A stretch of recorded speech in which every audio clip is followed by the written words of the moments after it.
Coulomb के नियम का। जैसा कि 12th की परीक्षा आने वाली है, तो कूलाम का नियम मोस्टली हर परीक्षा में पूछा ही जाता है, हर बार हर साल आता ही है। तो महत्वपूर्ण प्रश्नों की श्रृंखला में हम आज शामिल कर रहे हैं कूलाम के नियम को। तो हेडिंग लिख ले रहे हैं हम लोग, कूलाम का नियम।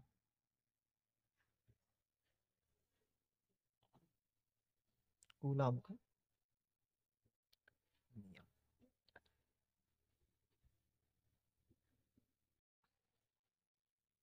अब इसमें देखो, बहुत बड़ी डेफिनेशन नहीं है, बहुत छोटी सी डेफिनेशन है। तो पहले डेफिनेशन लिख लेते हैं, उसके बाद इसका थोड़ा सा छोटा सा चित्र है वो बना लेंगे। किन्हीं दो स्थिर बिंदु आवेश आवेशों के बीच कार्यरत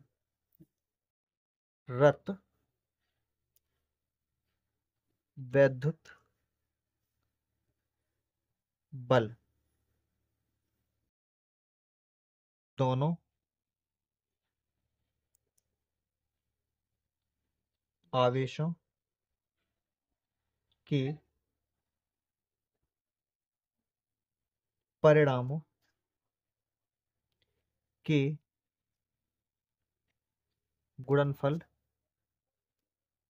दोनों आवेशों के परिणामों के गुणनफल के अनुक्रमानुपाती तथा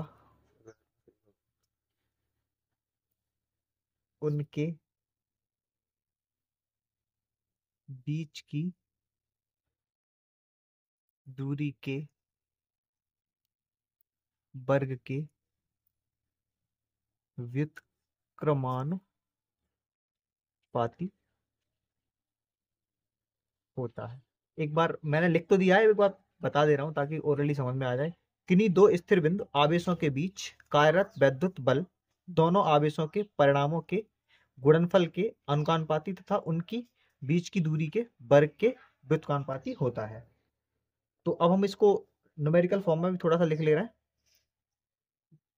F is proportional Q1 upon Q1 into Q2 upon R square. और इसको अगर हम K ले लें, इसका परावैद्युतांक, तो F is equal to K Q1 और Q2 अपॉन R स्क्वायर। ठीक है। अब यहाँ पे हम F का जो मान है वो भी लिख ले रहे हैं ताकि कंफर्मेशन हो जाए। तो जो F का मान होता है वो होता है 9 into 10⁹ Q1 Q2 R square. तो और इसमें जो ये 9 इंटू 10⁹ है, ये बराबर हो जाता है F is equal to 1/4πε0 Q1 into Q2 upon R square.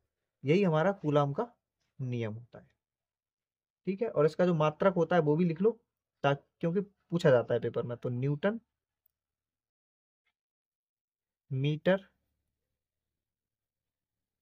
Metre square और प्रति कूलाम स्क्वायर। ठीक है, ये इसका मात्रक हो जाता है। और हाँ, यहाँ पे एक चिन्ह और आया है, ये एफ, इसको बोलते हैं एप्सिलॉन। ठीक है। तो ये होती है निर्वात की वैद्युतशीलता, इसको बोला जाता है निर्वात की वैद्युतशीलता। Thank you.